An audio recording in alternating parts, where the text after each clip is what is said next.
This will be the last video in our series here on how to make this splatter project. So what we have so far, we have really 4 layers here. We have a background, we have a backup layer, which we're not really using for much. That's just in case you screwed up as you created the other 2 layers. They are the main image, which we're seeing most of using a mask that was originally applied. We applied this mask, then we added a new one, and we're seeing most of that layer for the main image. We're seeing a little bit of this image, which is our kind of stretched out version, and that's the thing that's given us those paint specks that are kind of like flying off of the original image. And that's kind of where we're at. So we have this main image, these paint flecks, backup layer which is turned off, and a solid color. So next, let's add some smoke to this thing. So real simple effect here. We're going to create a new layer. We are going to make sure that our colors are set to the default black and white, so I'm going to click right here, and I'm going to go filter, render, clouds. So what that does, that takes those 2 colors and kind of mixes them together into this cloud looking thing. So obviously this effect looks like way too much there, it kind of looks silly. But we're going to be able to use this to kind of really make some nice smoke. So what we want to do next is I want to add a mask to this. I want that mask to be black. So just like I showed you in the last video, I'm going to hold Option while I hit the Add Layer Mask button. And that makes that mask black. So now we're not seeing any of this layer yet. Now I'm going to go with my paintbrush. I want to pick a normal brush. I want to have hardness of 0, size pretty large for this. Something along, even bigger than that. Something along these lines here. And I want to set the opacity down. I'm going to start with it high just to show you kind of why you want it to be lower. So if I leave that opacity to 100 as I paint here, you can see it's just kind of way too much of an effect. So what I'm going to do instead, I am going to turn this opacity way down, somewhere between like 5 and 10%. Now as I paint, I can run over a spot with white more than once on the mask, and as I run over an area more and more, I get kind of more of that smoke coming, and the goal here is to make it look like the smoke's kind of emanating, coming out of your subject. So as I add more kind of around this area here, now if I get too much in a spot, it's real easy to fix. All I'm going to do is I'm going to switch over to the black and paint black on my mask wherever I feel like I have a little bit too much. So again, key here is having your opacity set low. So if we look at the mask to see what I just did, the mask is mostly gray here. You know, some bits and pieces are a little bit lighter, but mostly it's black and gray. So I'm not seeing a lot of that clouds layer. I'm just seeing a little tiny bit of that. So that'll create a pretty nice smoke effect there. And again, this is behind all my layers except for my background. That's what kind of makes this effect work. If it was up further, the smoke would look like it was kind of in front of everything, which might be kind of cool too. You'd have to kind of play around when this is all said and done, see what order you think things should be in. Alright, next thing I want to do, I want to turn off the clouds, I want to turn off the background, and I would definitely want to have backup turned off. I just want the main image and paint flakes turned on for this next part so I can kind of see what's going on. I'm going to select both of these layers here. The way that I did that is I click on one, and if I hold Command, I can click on the other.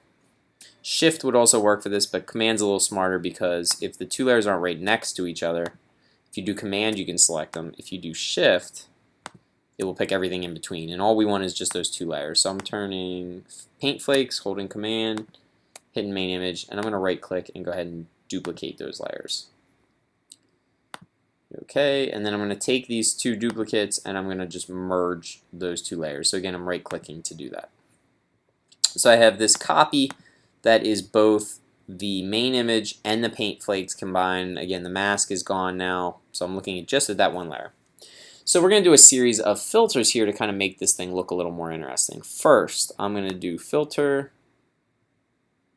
Sharpen, Unsharp Mask.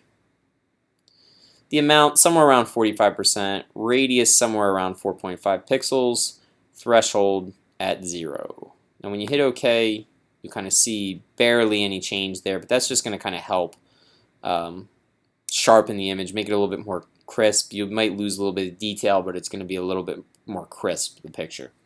Next thing I want to do, I have a little cheat sheet here I'm going to go off of. So let's see, we did this filter, sharpen, unsharp mask. Next we're going to do find edges, and then we're going to invert it. So we are going to go filter,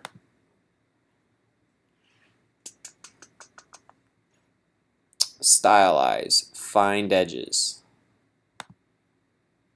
So you see that makes this thing look really, really crazy, and I understand that. Don't worry about it. Next thing we're going to do is invert it. Image, adjustments, invert. Where'd that get to?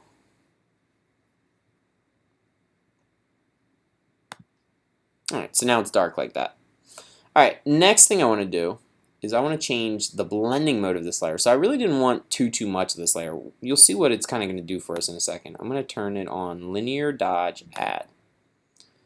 You know, if I have the background on now, you can kind of see it's sort of outlining our little splatters. It just kind of makes them look cool, makes the outside of that really kind of like interesting, sharp, bright, so that you can kind of see where you have your splatters. Now if I turn back on those images, it looks really kind of cool. I may need to drop the opacity a bit on this layer if it's like too much. Like see how his shirt and everything kind of gets like a little bit too washed out. I may like that, I don't know though. So for now I'm going to leave that up, but I may turn that down. Now there is definitely something I want to do. His face looks kind of weird. So what I want to do is I want to clean that up. I'm going to add a mask to this layer, and I'm just going to paint black on the mask for the face so that, I'm going to turn this opacity back up. I'm going to select the smaller brush here, kind of normal, go up a little bigger with that. Oops. And I'm just going to paint black onto the mask where the face is. Now I'm going to drop that opacity a little bit because I don't want to totally lose this effect like that, so I'm going to undo that. I'm going to step backwards a little bit. And what I want to do is, like I said, I want to paint black, but I want to drop this opacity some so that I can control how much I kind of decrease that effect on the face. And you just got to kind of use your judgment and decide what kind of looks right for that. So I like that. You can still kind of see the face. And I'm pretty good with that. Alright, so now I have the smoke layer and I can kind of just mess around with where this thing exists. Like I said, maybe I actually like that on the top. I don't know. It's kind of a little hazy though. I think I'm going to keep it in the back for me. Alright, and I'm going to play around. I might add a little bit more smoke even. So I'm going to make this a little bigger. I might be painting white. I'm going to go lower opacity here. So again, you kind of just got to play with yours and decide what looks right. I'm just adding a little more of the smoke. I have one last thing I want to do. I want to add an adjustment layer. And the one I want to add is a gradient map. What this is going to do, I'm going to put this all the way at the top. This will allow me to change kind of the colors of things. The dark colors will be the color I set the dark side of my gradient. The light colors will be the light side of my gradient. So what that means, if we look at our adjustments window, if you don't see it, window adjustments, we click on the gradient here. I'm going to pick this one here that goes from like an orange to a purple. So what happens is black becomes purple. White becomes orange, just like you see on mine. Now, if I mess around with my blending modes, you might find some that look really kind of cool. So if I do that, you see what it's doing there is it's adding that little touch of like lighting to this thing for me.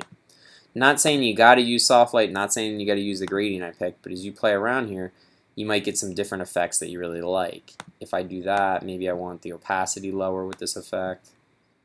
So these things that you can do, you want like these little subtle touches to this. I probably like soft light on mine personally, but this would be kind of how we would finish off this project, is get this gradient map on there and kind of play around with that effect. Now once again, if there's a portion of this effect that you don't want to use, you could always use the mask that comes with this and paint black to kind of deny that part of the screen. So maybe my guitar is a little too like bright or something with one of the effects. I could always paint black on the mask there to kind of get rid of that. So that's the end there. Those are all the different effects that we're going to do to this thing, all the filters, and we have kind of a really nice finished result, hopefully.